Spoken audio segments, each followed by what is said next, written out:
Today we're going to talk about offer negotiation. I'm Allison Otto. I work for the Career Center. I'm one of our career coaches who works with a variety of different majors on campus, but specifically supporting our Vandy and finance career community and supporting students who are interested in careers in finance. So most of this information will be general information. I'll provide some finance student examples throughout the presentation, but really can be applicable to lots of other students and industries and can be really helpful kind of across the entire negotiation process. And it looks like the student on our call today is in the process of interviewing. So hopefully this will be really helpful and to think about the things that you can go into these offer discussions really prepared and ready to go. So with that, we'll get started. The agenda today, I'll start with what you need to know when you're negotiating. I'll talk about what an exploding offer is and how to navigate that type of situation, as well as juggling numerous offers, what you should think about when you're negotiating, and then talking about accepting and turning down offers. So with that, we'll first start to talk about what you need to know in order to have an effective negotiation process. The first thing I always like to start with, obviously, is in the main component of an offer is the salary. So determining the market salary rate for this type of opportunity is really important to do in advance. So one of the first ways I recommend doing that are using job descriptions for either your position or related positions. If you can't find it on your specific position description, not all industries will post what salary averages or market salary they're offering. So if you're having issues or you're not seeing those pop up on job descriptions, I recommend reaching out to friends and networking contacts to have that discussion. With this, there's a caveat. You obviously don't want to be going to your friends or networking contacts and asking them, how much do you make? Right? You want to be coming into this conversation and asking them, I'm going into either this interview and I want to be prepared and understanding the market salary range for this type of opportunity. What is the typical range for an entry level, in my case, working with students, a summer investment banking analyst or a full-time investment banking analyst? And those can be some really good conversations that you can have with your friends, networking contacts. And if you're ever in a place of like, I really want to kind of see just in general what the industry standard is outside of having these discussions, you can always do and review these on trade periodicals, different types of websites. So I mentioned the Wall Street Journal for students pursuing finance opportunities, Wall Street Oasis, Mergers and Acquisitions, Investopedia, lots of different finance related opportunities out there listed on certain websites. And then Glassdoor is a great general platform for you to find market rate salary ranges. Another one that I like to mention is PayScale. PayScale not only offers industry data on salary research, but they also offer negotiation guides. So similar to things that we're talking about today, but they go really in detail and can be really helpful. And just learning more about the industry in general, kind of requirements that they have and things that they look for in candidates that you can speak to throughout your offer negotiation process. So this, when it comes to salary, are things that you want to have prepared in advance of discussions, because you never know when they might ask you, what are your salary requirements? And you want to come into that conversation prepared and not over or undershoot, because that can really facilitate where you're going to end up offer-wise once you receive it at the end of the interview process. In addition, what are some other things you need to know in order to negotiate? I usually recommend preparing a budget of your financial needs. So starting to think about, if I were to live in a certain geographic location, what is the cost of living there? What are my financial needs going to look like based on the salary range that they might be given? I know a lot of you college students have been living the college lifestyle for a long time, but what is rent going to look like? What are grocery costs going to look like? What is going to go into my lifestyle? Do I have loans that I'll need to pay off post-graduation? So I recommend creating this budget, because that can also help you determine whether you need maybe a little bit higher of a salary coming into a position, or at least it's fulfilling your needs and what you'll be able to work with when accepting that offer. And I also say, be realistic. Absolutely, this is your first job out of college or might be your first internship. Most internships aren't negotiable. So that's where I say for the most part, these will be for full-time opportunities. You want to start yourself in a really great place, obviously, but you also want to make sure you're being authentic in the process, because you don't want to overshoot or undermine yourself, because unfortunately, sometimes employers take advantage if students don't come into the salary conversations or these negotiation process prepared, and you might start at a lower place. And also, you don't want to come in with an unrealistic salary requirements, because a company might say, well, we might not want to extend you this offer anymore, which has also happened. I've had students who have come back to say, I'm really looking at this number, and they're like, well, this is unrealistic for us right now. We'll move forward with other candidates. And I definitely don't want that to happen to any of you. So be realistic in the process can be really helpful. Relax. It's natural to feel a little uncomfortable and angsty in this process. It's a really big life decision. And I want you to go into it with poise, and it's okay to feel a little uncomfortable. A great way to go into it with a little more confidence is practicing these skills with your career coach. All of us career coaches in the Career Center are very well versed in having offer and salary negotiation conversations. And we'll ask you some really pressing kind of nuanced questions depending on your offer situation. So I recommend bring that offer with you, or know what requirements and things you're really looking for in an offer. And then we can have a really tailored discussion on how to support you and how you can effectively talk with the recruiter about your offer. You can also talk with a mentor or a networking connection if you feel more comfortable discussing this conversation with them. A lot of people have gone through the process, especially professionals maybe who recently accepted a job. So those could be some individuals within your network that you connect with as well. I say in advance, get everything in writing.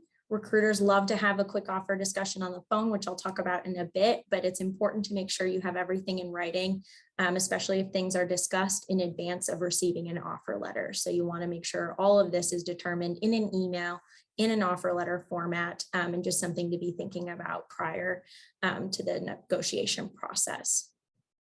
And then I also recommend documenting your skills and accomplishments. Be prepared to talk about them. So what some of the things that you can talk about as it relates to skills and why you should deserve the offer, or what type of experience are you bringing into this position? How many years or how many internships have you had? What are some of the specific things that you've done that are relevant to this position that you're applying to, that you can really showcase and hone in to position yourself well? I spelled possess wrong, but specialized skills that you possess, certifications you've completed, also that are relevant to the position. Showcase that you've done some market research and you've done a cost of living analysis. Coming into this discussion prepared really helps you stand out and gets you the best offer possible. And then this is also a place where you can discuss if you have another offer with a different organization. So, excuse me. So employers, this is a great place to leverage the offers that you already have. You can have this discussion about salary, about benefits. It can be a good discussion coming into those prepared so that you're ready to have the discussion with the recruiter.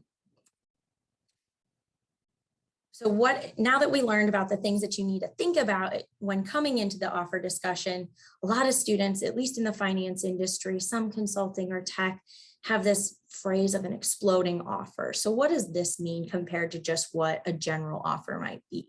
An exploding offer is an offer where you have a near-term expiration date. So I've worked with a lot of students who have had some phenomenal offers, but they've had a 24 to 48 hour turnaround, just a really quick turnaround for students to make a very big life decision on a position that they're wanting to accept and potentially work in for a long time. So I've had some exploding offers be roughly about a week. Some students might come to me and say they have an exploding offer, but they have roughly 2 weeks turnaround. That's a pretty good time frame. Most employers, I would say, offer roughly 2 weeks. They should be able to give you some additional time, and I'll go into that in a minute. But really, in these exploding offers, I usually say navigate them with caution, just because recruiters use these to increase the likelihood of acceptance. So large organizations who have really robust kind of streamlined pipelines for getting talent into their companies will offer a quick exploding offer because they want to grab the top talent, and they also have a really strong candidate pool of people that they might have not extended an offer to yet that they're kind of keeping warm, who will come in and take your place if you say no. So I usually say, obviously you don't want to just be a number for these organizations, and that's why I say navigate them with caution, because you want a company who's willing to invest in you as a candidate and give you the appropriate amount of time to make the best professional decision for yourself. And also know that some recruiters for like smaller organizations are trying to do this just to grab top talent right away, because they don't want to compete against other large organizations who might have the ability to offer longer deadlines. So just know this is kind of what an exploding offer is. And now I'll talk about how to navigate or things you should consider when looking into these exploding offer situations. So a couple of questions that I usually ask students to think about or question are, how excited are you about this job? I recently worked with a student who had a 24-hour exploding interview, received the offer on a Sunday, had to make a decision by Monday. That's a pretty intense turnaround, right? So the first question I asked is this your dream job, right? Like, is this the job you're really wanting to accept? Hands down, no questions asked. It meets the salary requirements, it meets the benefit, it meets your lifestyle. You know, it kind of checks every single box if you had to have a dream opportunity. And for him in this situation, he was like, it's a great offer, but is it my dream job? Is it in my dream location? Is it the exact salary that I'm looking for? No. So that was a conversation that we had, because in the next question, how explosive is this offer? Was he able to get a deadline extension for this exploding offer? In his situation, he wasn't. So really it was tough for him to say, okay, no, I'm turning down this offer because they weren't able to extend me a deadline. And so it was a decision he had to make in that moment. Other companies might have the ability to extend a deadline for you. And we're always happy as coaches to walk through that process and how you can go about asking. So I usually say, see if there's an ideal window that you're able to gain some extended time for you to accept that offer. And then questioning where you're at in the process with other interviews. So the same student I was working with, in this instance, he wasn't able to get an extension for the 24-hour turnaround, but he did have other interviews that he was in the process with.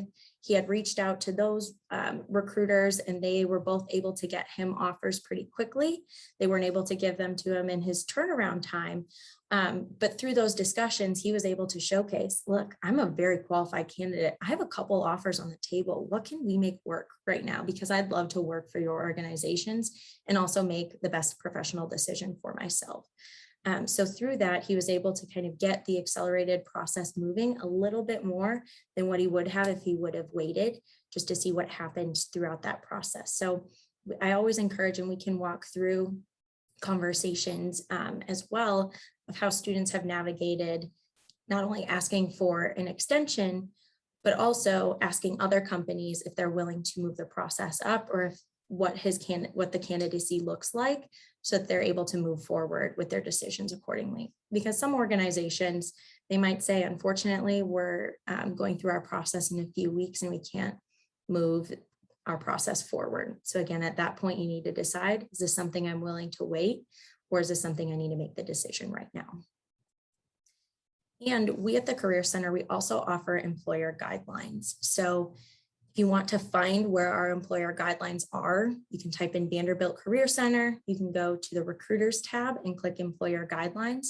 But we also know how taxing it can be, and how much time goes into the thought process of accepting an offer. And we want to make sure that you as students have sufficient time to do so.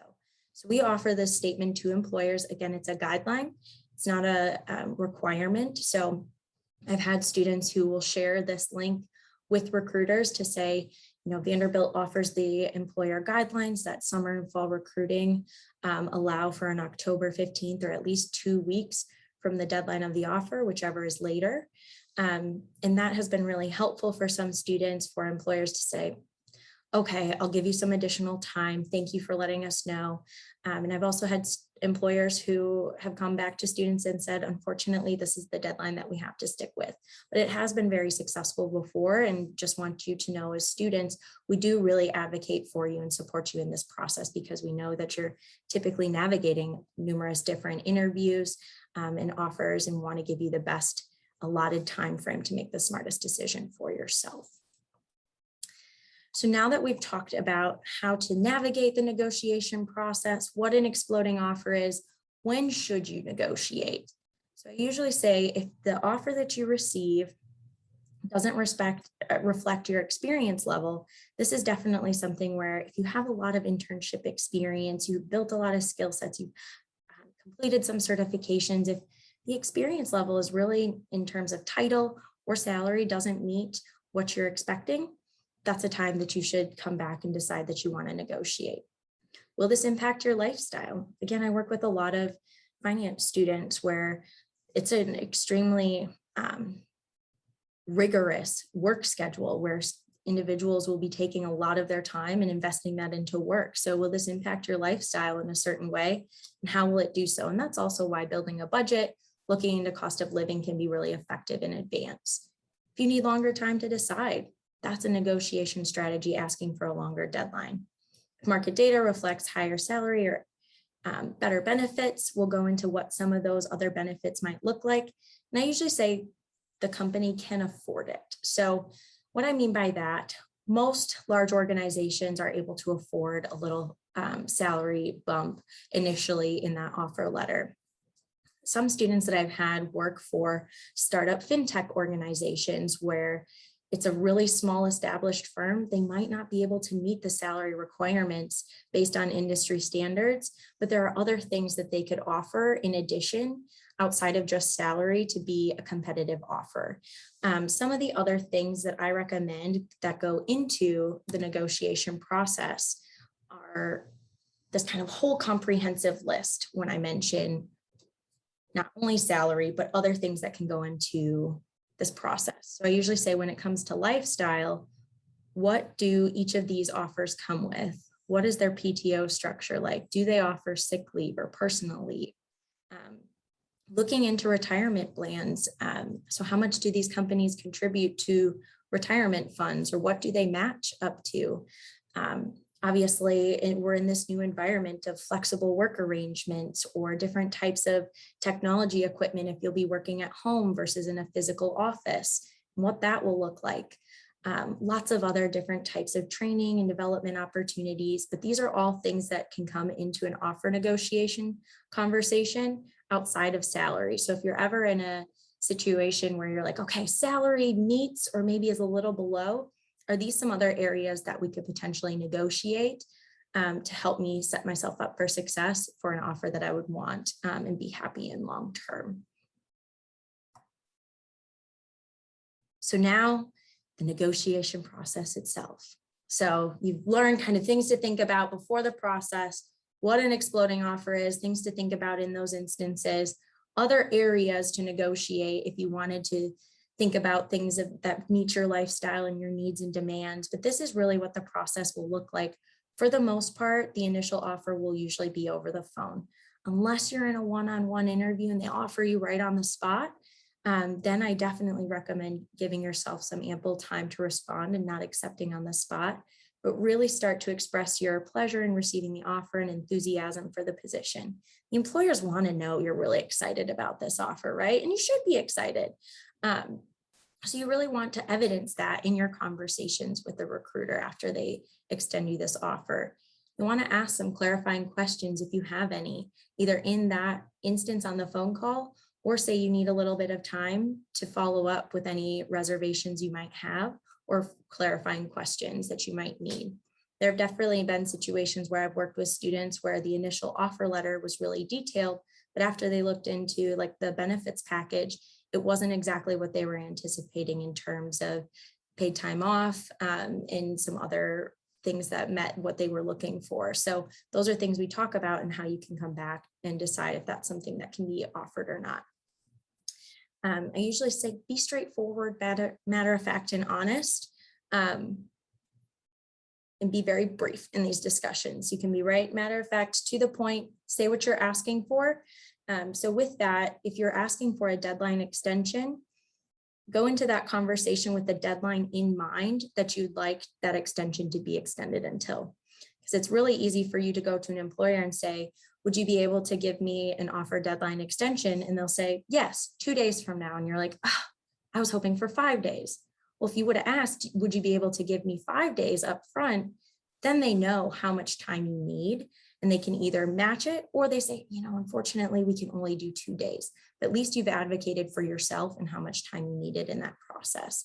So with that, I also say, you don't want to frustrate or undermine your employer, your credibility. Again, that's where that being realistic can come into play. If you're asking for a month extension, that's a pretty long time for an employer to wait, especially if they have other candidates in the candidate pool that are waiting to hear back from them. So just be cautious. And again, if you have any questions, don't hesitate to reach out.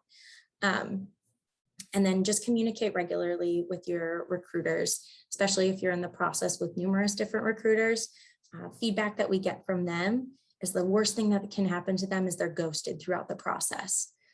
They want to know what's going on, even if you're just saying, I'm still considering your offer, looking into making the best decisions for myself. Would love to stay in touch, still plan to stay in touch. I'll follow up by X date. That's a great way to just be in touch with them so they know, okay, this is exactly where Allison is in this process, and I know when I can expect to hear back from her. And that's a really great professional narrative to have coming into the organization for yourself as well, of how you navigate this process of negotiation.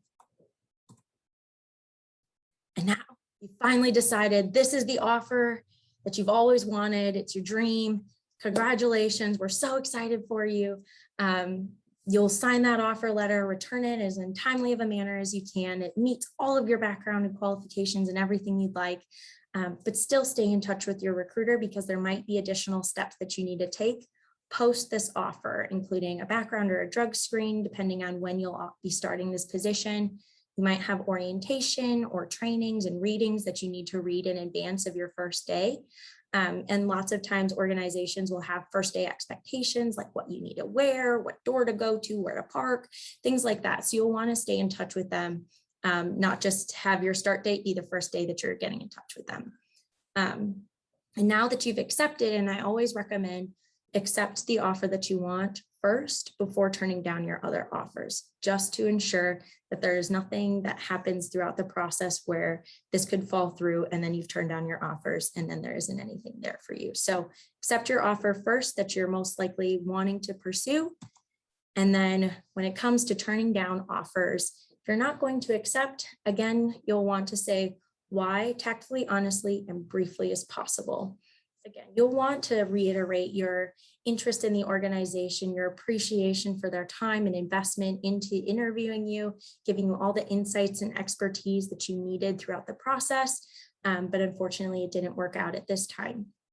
If you wanted to be clear and say, based on salary, based on just kind of what your future career path looks like, that's perfectly acceptable. And that just gives them other reasons to reflect on what they're offering candidates. So I know some companies use that as, oh, okay, so benchmarking for other organizations.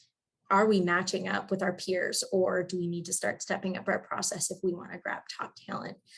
So again, and then I usually say stay in touch. So it's a great thing to offer at the end of just saying, I hope we can stay in touch for future opportunities as they arise. I've definitely had students that I've worked with who might have accepted an internship offer, but stayed in touch with people throughout the year who also extended them an offer, finished their internship and came into full-time recruiting where they had already had a connection with someone and got through the interview process relatively quickly because that recruiter in that company knew who that candidate was. They stayed in touch, and it was really a great opportunity for them to hire that person for a full-time opportunity down the road. So just know that staying in touch can be really important. But again, you want to be professional in the process. So with that, we'll talk about backing out on an offer after acceptance. I actually even just had a discussion today with a student who has accepted an investment banking internship opportunity at a middle market firm where he said it might not have the best reputation in terms of the support that they provide interns. It can be a really exhausting work culture. And he wanted to know if he goes through the process with another company, is extended another internship offer, if he can say no or renege on his offer that he already has. There will be repercussions in the process if you do so. So you can burn not only a bridge with the firm that you have already accepted an offer to, but you could potentially burn a bridge for peer firms as well. So not always is that the case, but some recruiters in certain industries, if they attend career fairs together, go to different types of conferences, things like that, can be a pretty connected network. So you don't want someone coming into you not only burning your bridge at this firm, but these recruiters talking and saying, you don't want to hire this candidate because they backed down an offer for us, so they might do the same thing for you. So you don't kind of want to have that reputation. And then it could also hurt the school's reputation. So there have been instances where students have accepted awesome offers, unfortunately backed out on them, and it hasn't been a great experience. And we've had to really build up relationships with companies again, just because of one student incident. And we don't want that to happen, right? We want the best employers coming to Vanderbilt to hire all of you students for all the opportunities that you're interested in pursuing. So we want to keep those reputations strong, that we're committed individuals. When we say we're going to do something, we're going to do it, and that you're going to provide a really great work experience, not only for the employer, but for yourself in terms of professional growth as well. So generally not a good idea to do so. You're an adult, you can make your own decisions. But again, this is really what I recommend in terms of backing out of an offer after acceptance. So we talked about navigating the offer process, things that you need to think about, what an exploding offer is, how to accept your offer, turn down offers.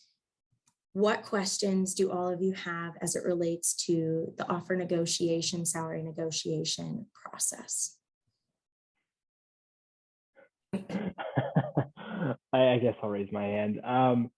So I appreciate your enthusiasm. Thanks for hopping on the call to talk about this. Something that I was thinking about for the duration of the call is when you're recruiting, let's just say investment banking, and you're interviewing with a bulge bracket firm, it feels like the ball is in their court most of the time, and that you're just hoping that they'll give you another interview and they're hoping you give you an offer. And you don't have much power and you don't have much influence at the end of the day with what happens to the process. So I guess there's several questions I'd like to ask from that. But I guess the first question is, how do you get to a position where you don't feel like you are powerless in making a decision and powerless in negotiating when you're interviewing with some of these top firms that have hundreds, thousands of candidates applying and even interviewing for the same role?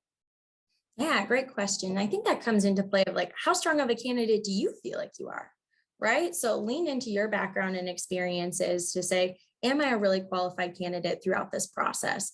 Own that experience and say like, yes, I'm a very qualified candidate. And it's okay to check in with recruiters throughout the process as well. If you've especially if you've had a first round interview, you've been in touch with someone who works at the firm. So I think it's always okay to follow up after 1.5 weeks of an interview to say, I'm so excited for this opportunity. Just checking in on the status of my candidacy for this opportunity. What is your typical timeline for follow-up? And I think asking follow-up initially in those interviews is also really important, because if they are telling you they're going to get back to you within a week or within 2 weeks, that gives you the perfect amount of time to say, okay, ball's in your court, but after a week or 2 weeks, I'm going to be following up to check in on the status of my candidacy for this opportunity. And that can kind of give you some ownership back in the process and also understand what their timeline and expectation is, especially for some of these top firms that are doing extensive recruiting, not only with Vanderbilt, with other institutions as well. So I think it's always okay to do follow-up and ask in addition of what your candidacy looks like and when they plan to follow up with you. Got it. I appreciate you sharing that. That makes sense. Another thing, I think it might kind of relate to that question, but are firms willing to negotiate with candidates? So maybe, or does it depend based on middle market, boutique, and bulge bracket? Are they willing to negotiate? Because I've had an internship offer where I tried to negotiate and they were like, ha ha ha, no. So curious what your thoughts about that are. Great question. Typically, internships aren't very negotiable in terms of salary or benefits. You might be able to negotiate housing. I know some students, if you need housing or cost of living or something like that for your summer internship, that's been something students can work into, like an offer. Salary specifically, not so much. Other times students have worked in if they knew they had time that they needed off during the summer, and especially for investment banking, you need to be there and be working all summer for your analysts that you're supporting. But sometimes if you know you're going to be gone throughout that offer process, you could potentially get worked in a few days of like, I have dedicated time off or something of that sort. So typically in internships, doesn't really work out. There might be a few nuanced things that you could negotiate. For full-time opportunities, typically those are a lot more negotiable. But again, it comes down to like market research, understanding the salary and other requirements that go into it. Got it. I guess I apologize. I worded that poorly. I had an internship where they offered me a full-time position, and I tried to negotiate, and they just nothing. So for internships, like you're not probably going to get anywhere. No. For full-time opportunities, is that different then? And if so, what do firms normally, what are they willing to negotiate? What are the bands with which they're willing to negotiate? Things like that. Great question. You can always ask. I think, again, coming into the discussion to say, look, I have this many years of experience, these skill sets, you have other offers on the table, you're in the process, you know, and I'm looking at this salary range. Is this something you're willing to negotiate? Every firm is going to be different. I've definitely had students who, based on their background and expertise, have been able to negotiate salaries or more time off or different types of things like that for full-time opportunities. And then there have definitely been students like yourself who have encountered situations where the employer's like, no, sorry, I'm not able to negotiate anything in this instance, which again, I think goes into reflection for you. Is this a company that you want to work for if they're not willing to invest in you as an employee, especially if you're going to get other offers from companies that might be more competitive in nature. So I think that's definitely something to consider when going into those full-time offer negotiations. So very dependent on companies specifically, but those are things that I would definitely say, is this negotiable? They say no, well, then I think you have to do a reflection on, is this a company I want to work for if they're not able to work with me in these certain areas?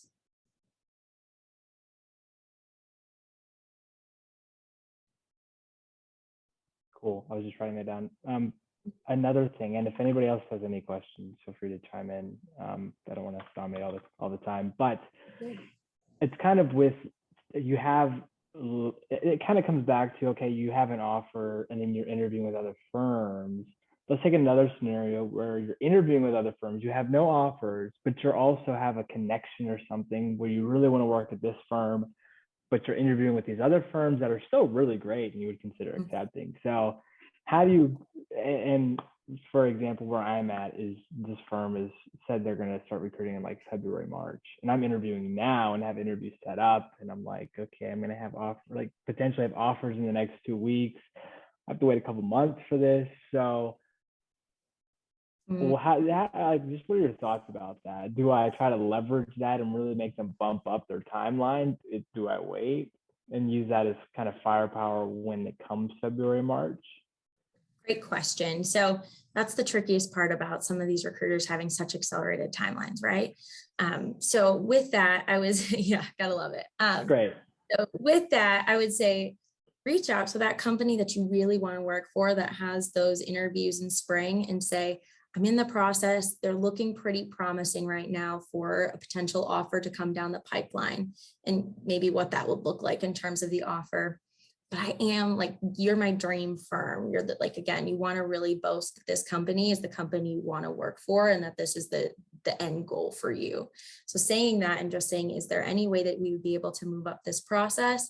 Or what do you foresee my candidacy being like throughout this process? Again, I want to just make sure I'm positioning myself well for success. If they're able to move it up, great. If they're not, again, that's a conversation or situation where you either need to bank on yourself for going through the process and landing an opportunity, because again, we won't support in terms of accepting an offer and then backing out later on, especially if it is your dream company. Again, you're an adult, you can do what you want. But I think you can only ask and see, based on the offers and the situation you're in right now, are they willing to do anything to meet your needs or potentially give you at least an idea of where your candidacy positioning wise would be. The worst they're going to say is, we can't give you that information because we don't know at this time. Okay. Again, unfortunately, I wish I had more concrete to tell you, you should just do this, this, and this, and they're going to say yes. But that's not reality. And again, I think if you have a networking conversation or connection, if you feel pretty confident and feel like you have a strong relationship with them, you can be a little more candid in the conversation as well, of what you're needing and kind of wanting through this situation. Got it. I appreciate that. Yes, if there was an easy do these 3 steps, wouldn't be here just because it would be easy. Exactly. It wouldn't be complicated. Mm-hmm. So we love finance recruiting. Anyways, Mm-hmm. I'd love to ask you a question about reneging on offers. Mm-hmm. And it's not something I'm considering, but I read a LinkedIn post and it said, I'm going to kind of summarize it, but it said basically, you're a candidate, you're a professional, and a firm gives you an offer that explodes in a week from now. And at the end of the day, you have to look out for your career because the company, if there's an economic downturn, you're going to be laid off and they're not going to be there to help you. And you're the one that has to fight for your career. And we can see that a lot of people spend 2 years at a firm, go somewhere else because they'll pay more, and then you keep moving firms because the firm you're at isn't maybe not looking out for your best interest. But I kind of lay that foundation. And again, just to summarize, that summary is, you're looking out for you're in charge of your career, you're looking out for your best interest, and the company may not necessarily be doing that. So with that being said, if a company gives you an exploding offer for like a week and you accept it, and then another firm comes over, talk to me, like, what are your thoughts about that quote and in that context reneging on the offer? Great question. So at the Career Center, we'll never coach you specifically on that. I think that article, similar to, like I was saying, you're an adult, you can make your decisions, you're a professional. You do have to look out for your career and your best interests. Have there been situations where I've worked with students where it has been that exact situation? They didn't think anything else was on the table. They hadn't heard back from any of the other opportunities that they had applied to. They accepted their offer, and then their dream company reached out to them like a week later and were like, we'd love to set up a first round interview with you. So again, in that situation, they went through the process. We usually say you should stop your process once you accept an offer. But in that situation, the student decided to move forward and ended up landing his dream job through the process. Did it hurt his reputation with the other firm? Absolutely. Did it hurt our reputation because he backed out on an offer? He handled it very professionally. So I think that's something else that lent itself well throughout his process. So that's kind of my thoughts and stance on it. I don't want to get too in the weeds again, because it's not something we can coach and support, but you do ultimately need to look out for yourself and your best professional career pathway. Yeah, I appreciate you sharing that. I didn't think there would be just a single set answer, but was just curious to get your thoughts on it. As it pertains to how it influences Vanderbilt's reputation, I'm in a master's of finance program, so I'm not undergrad, so I've kind of just 1 year program in and out. And as it pertains to how reneging influences Vanderbilt's name brand, each student is their own person at the end of the day. And I'm kind of curious, why does that look bad for Vanderbilt? Is it the case where the employers come on campus and they do student recruiting on campus and it looks bad? If the student just gets the interview themselves and career service has nothing to do with it, does it still impact Vanderbilt's brand? I'm curious to hear your thoughts on that. Yeah, great question. So we had one company where we've had one summer a few students who accepted offers and then backed out on them to go through the process with other companies. So the recruiters are coming to the Career Center and saying, what are you doing to support students when it comes to offer negotiation? Because these aren't best practices that we recommend in terms of accepting offers and backing out on them. So it comes back on our office to educate students on the importance of, if you're going to say something, you're going to lean into it and do it. So we've had, unfortunately, employers who will stop doing on-campus recruiting with us and have had to build those relationships up over time.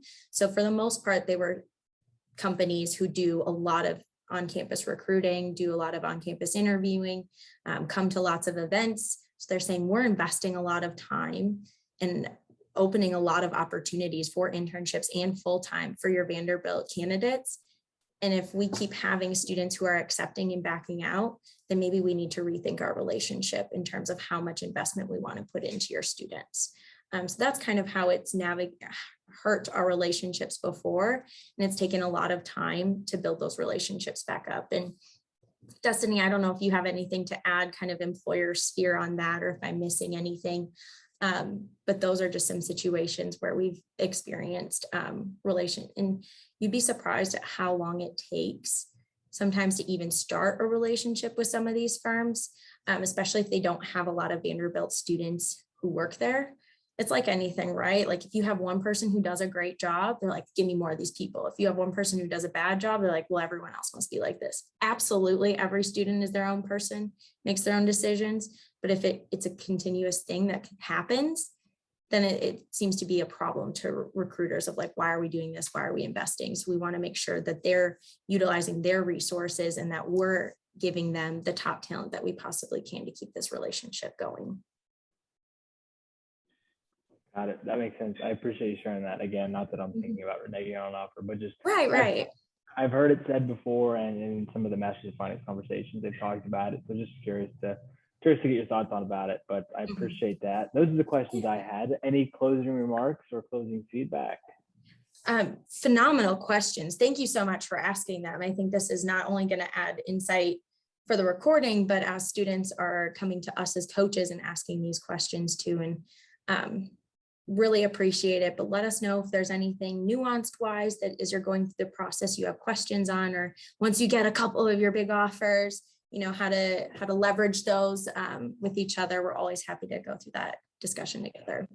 I appreciate that. Thank you. Hopefully look up soon, but it's, you know, we'll see. It's not worth getting stressed out about, so it'll be all right at the end of the day. But thanks for hopping on the call. I appreciate it, and I hope you have a great rest of your day. Thanks so much, Drake. You as well. Thanks for attending.